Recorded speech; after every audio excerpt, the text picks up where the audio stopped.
நாடு முழுக்க ரசாயன தாக்குதல் நடத்த திட்டமிட்டிருந்த ஐஎஸ் பயங்கரவாதிகள் 3 பேர் குஜராத்ல கைது செய்யப்பட்டிருக்காங்க. குஜராத்துடைய அகமதாபாத் நகர்ல பயங்கரவாத ஒழிப்பு படையினர் அதிரடி நடவடிக்கையை மேற்கொண்டதுல சந்தேகத்துக்குரிய வகையிலான 3 பேர் அதலாஜ் சுங்கசாவடி அருகே கைது செய்யப்பட்டிருக்காங்க.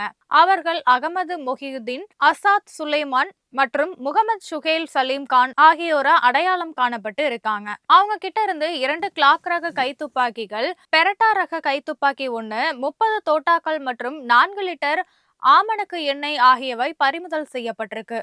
அவங்க 3 பேரும் ஆயுத விநியோகம் செய்து பிடிபட்டு இருக்காங்க. நாடு முழுக்க பல்வேறு பகுதிகளில் தாக்குதல் நடத்த சதி திட்டம் தீட்டியதும் தெரிய வந்திருக்கு. இவங்களோட காரை ஓட்டி வந்த தெலுங்கானாவுடைய ஹைதராபாத்தை சேர்ந்த டாக்டர் அகமது முஹைதீன் சையதையும் போலீசார் கைது செய்திருக்காங்க.